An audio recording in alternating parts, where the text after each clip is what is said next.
Hi, everyone. Thanks for joining us today. We are back for another career chat. We are so excited to have Taylor Taglianetti joining us today.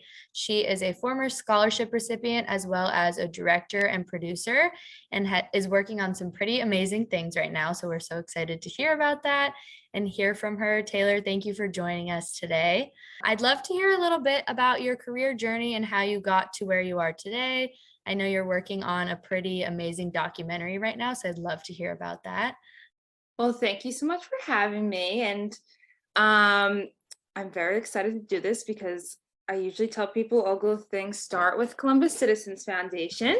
Um, so all right, so I'll start with when I went to college because not college, high school, because it really does start there. So I got a scholarship from Columbus Citizens Foundation when I was 13 to go to St. Xavier High School in Brooklyn, and it would have been impossible for me to go to that high school without it.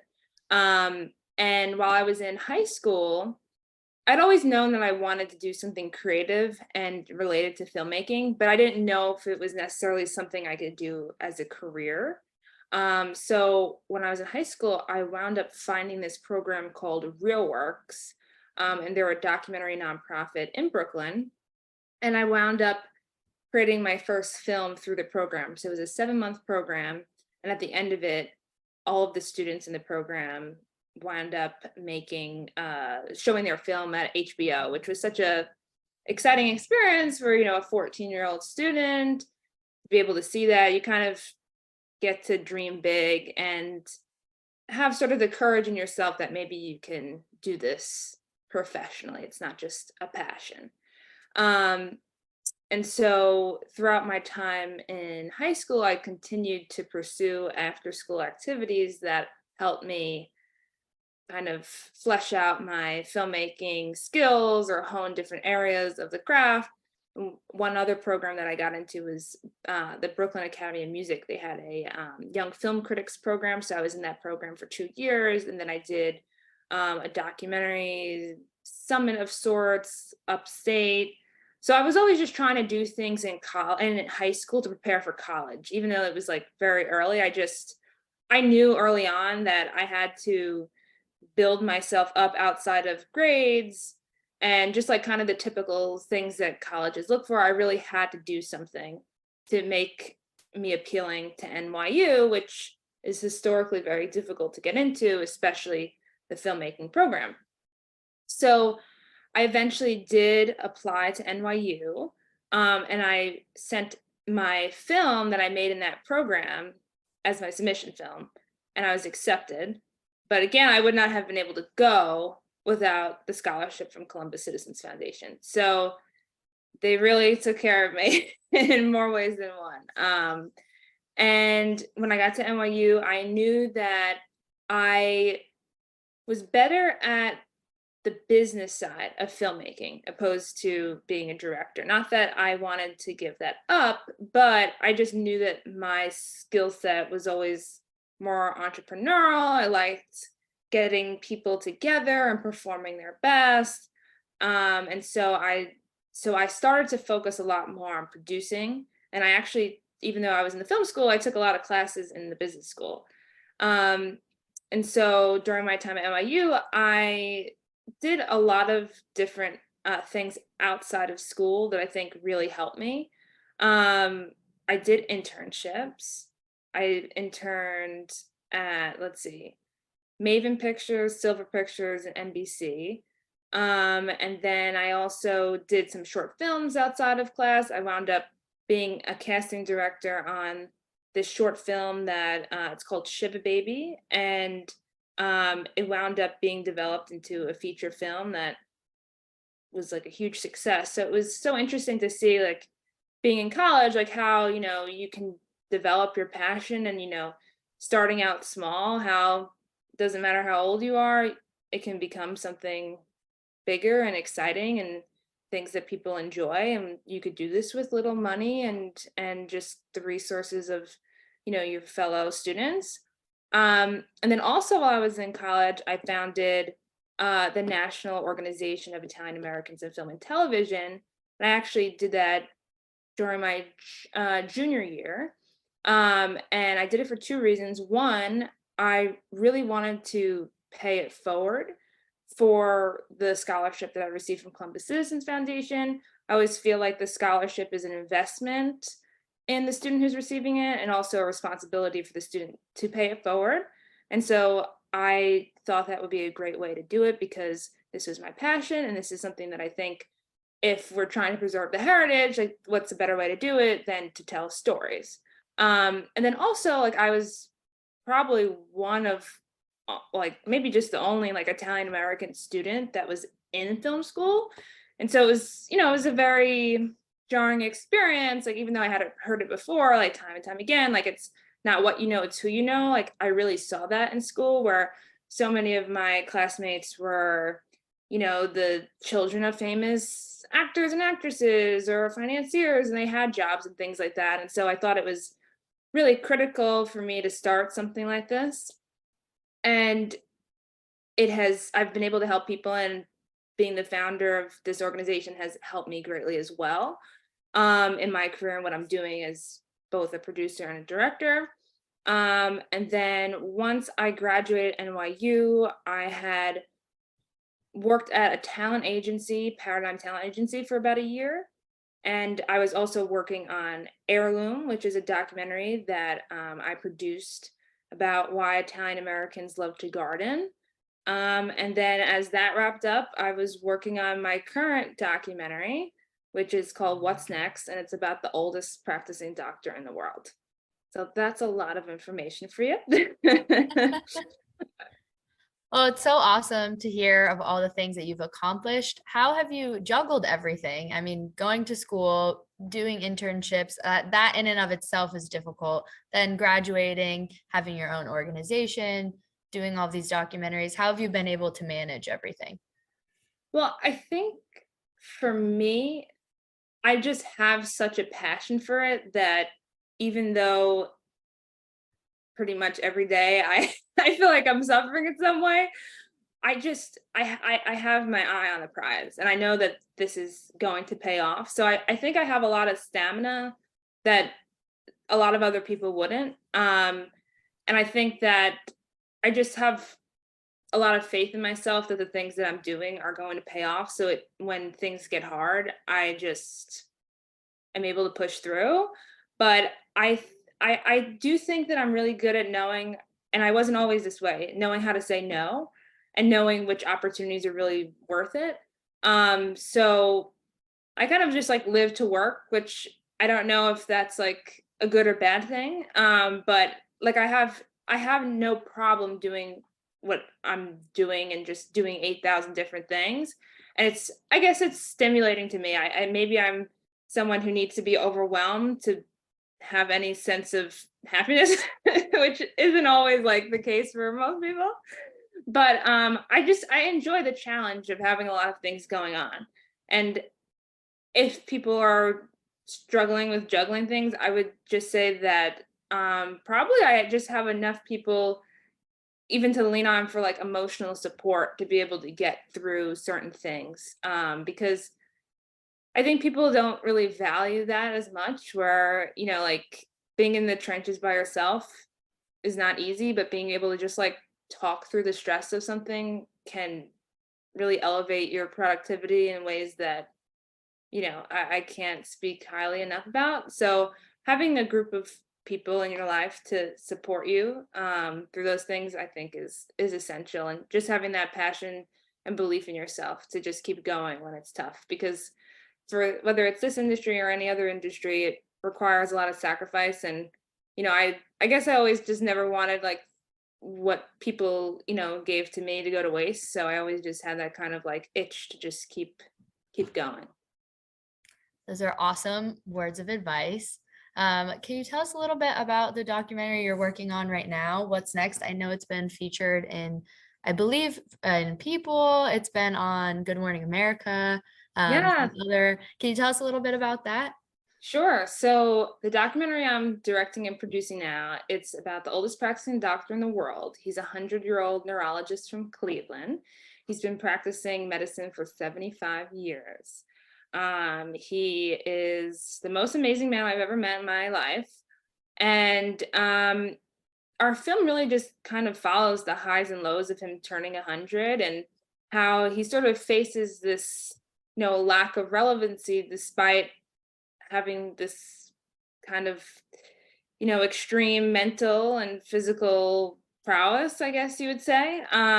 And we have had just kind of the craziest run with this movie, which we won't be finished with until September, but kind of in this vein of testing the product in the marketplace, if you will, we made him a TikTok sensation last year.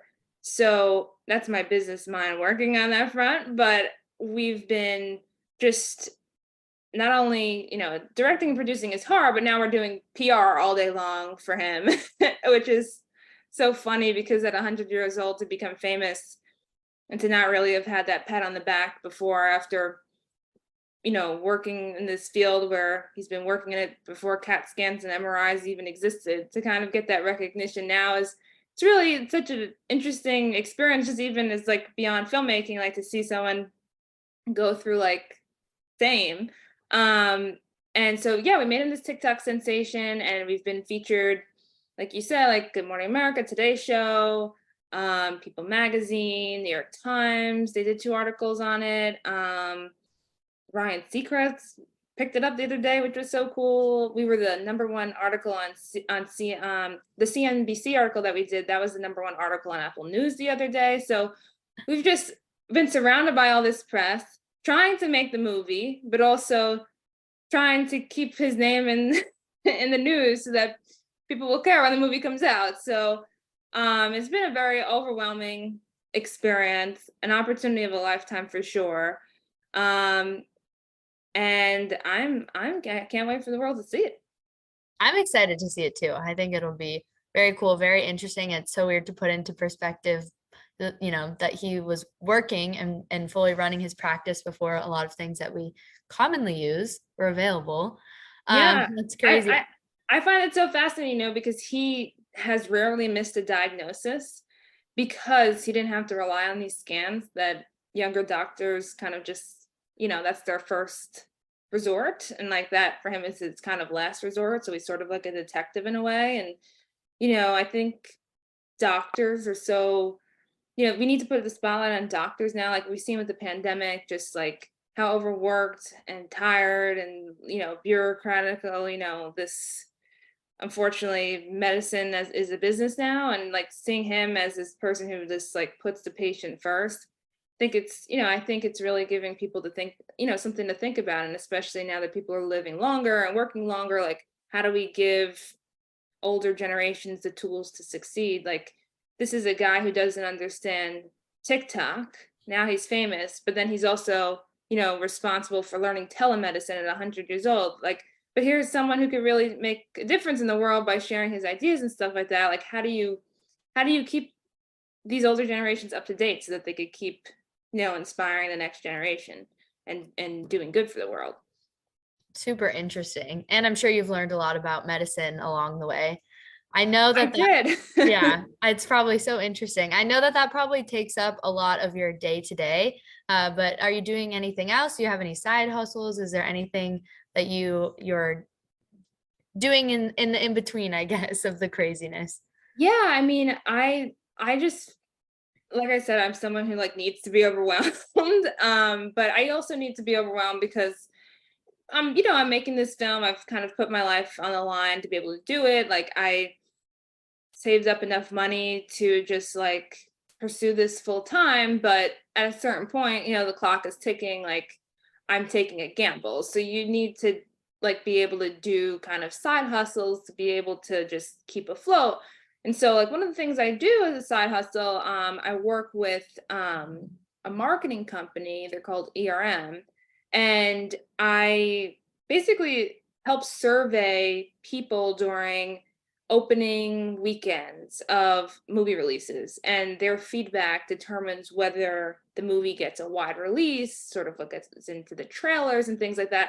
So for me, it's like not directly related to what I'm doing, but at the same time, like I find this stuff fascinating, and this is something that, like, it does help me think about, like, consumer interest in filmmaking and what intrigues people and what sorts of things are going to make people go to a movie or not go to a movie. And so, like, it's definitely like money to keep me afloat, but at the same time, it's something that is so relevant to eventually what I'm going to have to do with this film.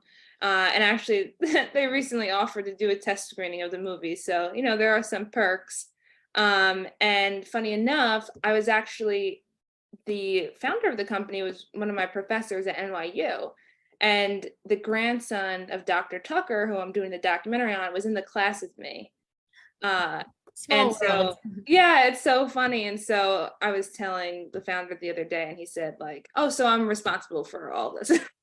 So, you just never know. And that's why I always say to people, like, keep your mind and eyes open for opportunities and, always uh be nice and network and be grateful for the connections you have, because you never know when things like that wind up coming up in your life again, or how something seemingly not relevant to what you're doing may actually pay off uh, in some regard in your career or just even in your personal life.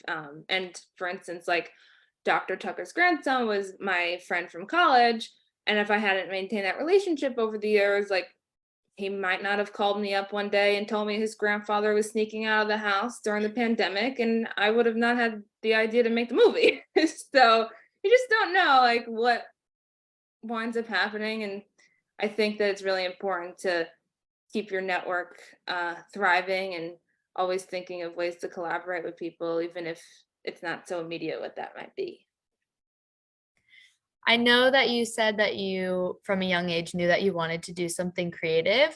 Was there ever a time that you debated film and thought maybe this isn't something I want to go into, or was there another career path that you were interested in before committing to film for the time being?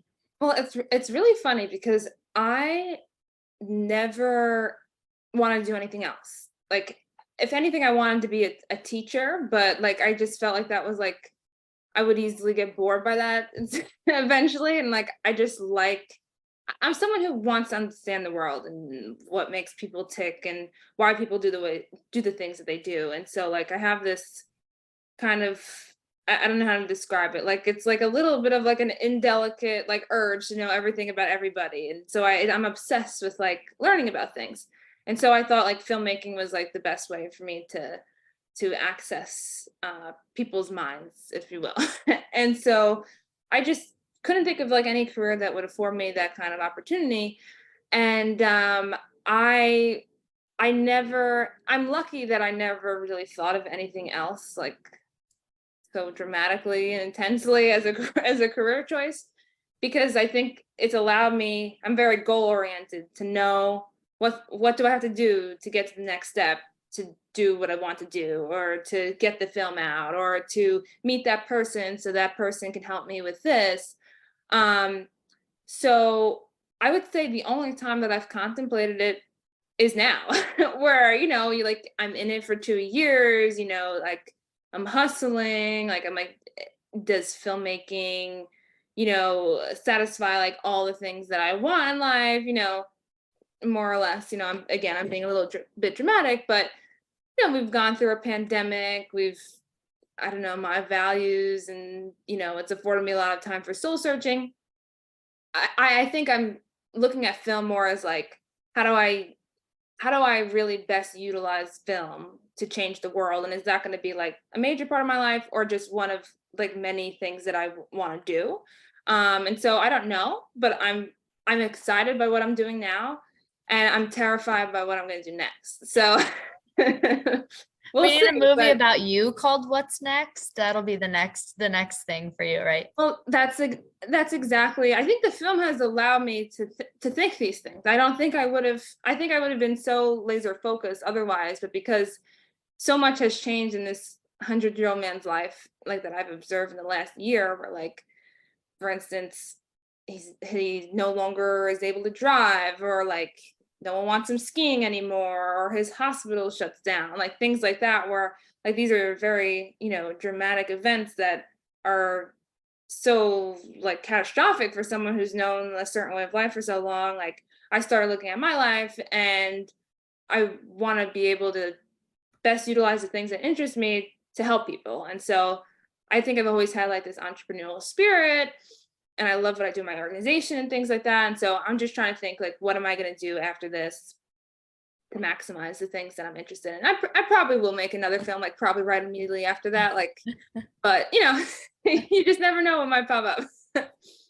That's awesome. Yeah. I know you spoke a little bit about having a great support system and networking and how important those things are, but you've been someone that has gone through a lot the past few years, especially in your industry, in terms of COVID, the pandemic, how that's affected filming. Now, I'm sure the writer's strike has been affecting you, at least in your community a little bit. What additional advice would you give someone that is experiencing these kinds of changes and in terms of resilience and how to get through that?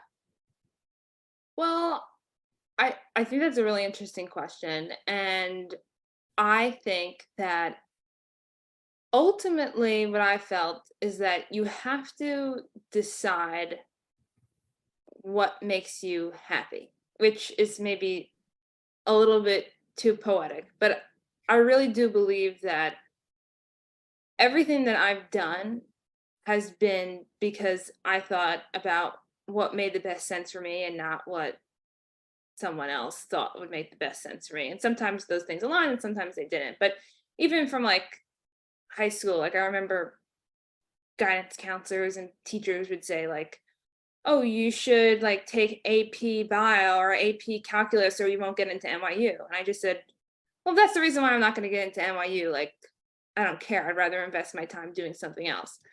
So I think that you first have to figure out what actually drives you and what is fulfilling to you. And then if it's things like something catastrophic like AI or the writer's strike, figuring out what you can do in the meantime to pivot so that when it comes back to the time where things are not necessarily the same but like have changed, that you kind of have that armor to go into it. Like with AI, it's interesting, the film that I wound up doing in that program I was telling you about before, it was all about AI and filmmaking. So I feel like I was like a visionary, like, like I'm kidding right now, but like I talked about a lot of those things about like how I was worried that AI would make me like irrelevant in the field of filmmaking if a computer can write a better script than me, or you know nowadays you can just type up something on I don't know what website it is, but you could be like Brad Pitt in a diner talking to so and so, and they'll come up with like a picture like immediately. And so we're not far off where like that is going to become a reality.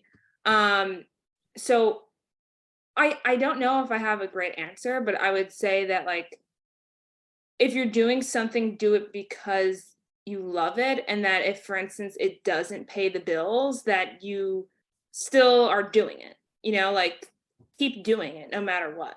Like my close friend, she basically just doesn't know what she wants to do like as a career, but she always wanted to be a screenwriter. And I just said like, don't worry about like writing scripts for other people, write them because you love them, not because you're worried about getting the next job. And so like I think that you just have to keep honing your skills despite the chaos, because most people that go into the industry knew that it was going to be chaos. They didn't know it was AI and they didn't know it was going to be Writers Guild strike, but they knew that this career path is a gamble. So, whatever the reasons you were going into it, hopefully those reasons maintain, and that because you're passionate, you pivot. What to do to pivot? I don't really know, but I know that it probably involves having some sort of financial backup plan for what you're doing and just keep going, because eventually the highs will become the lows and the lows will become the highs, and you'll find your space. But ultimately I think that like having your network is always going to remain the same. So keeping that thriving, you might have an opportunity with someone or a company, or someone recommends you for something, and regardless of the things going on in the industry, you have that kind of like, you know, thing to fall back on. And so that's why I always stress networking, because when things get tough, at least you know that you have people to rely on and that they can also rely on you when things get tough for you. I know you spoke about your organization too, and it's amazing to see how connected you've been to your Italian heritage. I know you've been involved here too. How's that been, and what does that look like for you? Yeah, so we've been running it for about 4.5 years now. And honestly, it's taken off in ways that I really couldn't imagine, because I never thought that it was going to be like anything more than just a number of dedicated people. And now we have over 500 members, people all throughout the country and internationally. And what I do through NOIAFT is I really try to connect our members with resources and help them to assemble teams for projects. And then I also promote work internally. So whether it's like social media, newsletters, promoting our members' work, or going to film festivals and conducting press coverage. And we do a lot of events, which we've done a number with Columbus Citizens Foundation, which during the pandemic was really helpful, I thought, because I think that we were able to have access to guests that maybe wouldn't have had the time otherwise. And so something maybe interesting to bring up is like, I think the pandemic helped me a lot, whether it was NOIAFT or filmmaking in general, like because there was kind of that like downtime, I was able to connect with people who otherwise wouldn't be as accessible. And I really took advantage of that in ways that have helped me build up my organization to where it is now. Um, and we also do a lot of giveaways, and we connect with other Italian American organizations.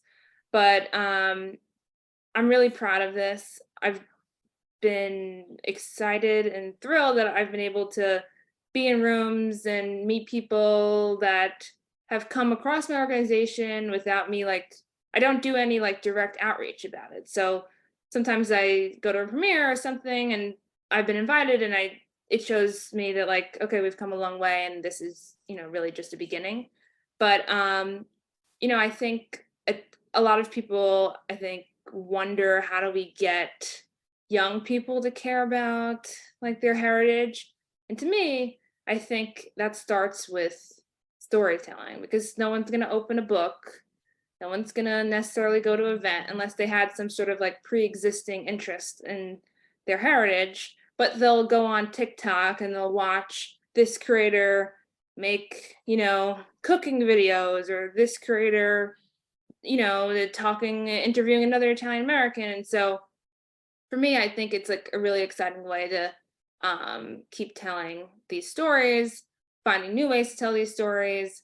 And also, of personal interest to me is I almost always veer towards telling the positive stories, which is something that's kind of rare, in Hollywood, and the rare ones as well. Just, I don't, there are a lot of Italian Americans and Italians in the industry, and in Italy, it's booming right now, the film industry there.